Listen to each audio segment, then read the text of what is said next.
Before you marry into your family, you need to do your research properly, because I didn't and I nearly lost my life. What my husband's family did would shock you. So you need to listen to the end. Story time. So I met my husband online.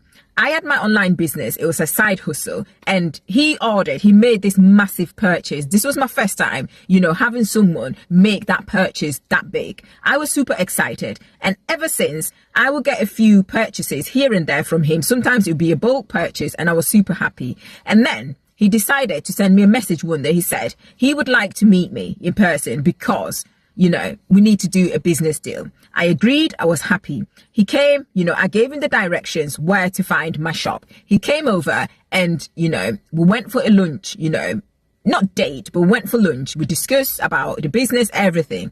And ever since, we've been business partners. And then he proposed to me. He said he wanted to be in a relationship with me because he's single and his family are putting pressure on him to get married.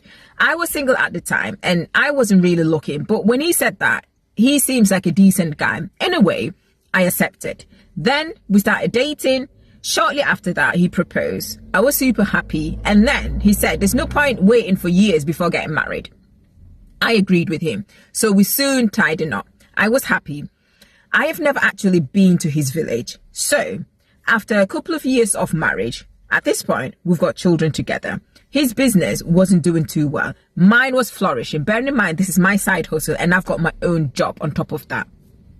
Fast forward, I started noticing that things like in my side hustle wasn't going on well. Then my actual 9-to-5 job, also, I started experiencing difficulties. People were lying on me. There were so many things that were happening that I just couldn't understand why and this is happening and where this is coming from. I started to pray. I started to fast. I was taking this very serious because I felt like some spiritual attack on my life, on my business as well, to the point that my children were falling very ill. It would be like, every month, 2 months, I'll have to take one of my children to hospital.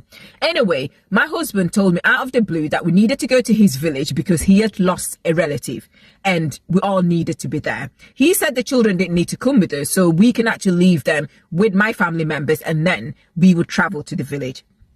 I wanted to support my husband, so I didn't have anything against that. So we did that. When we got there, they gave me a list of rules, things that I should do and things that I'm not allowed to do. I found that a little bit odd. And I remember one morning I woke up to go to the toilet. And in the villages, not all houses have got toilets in the house. You have to go outside and use it. After doing my business, on my way back to the house, I bump into this old lady. She called me and she said,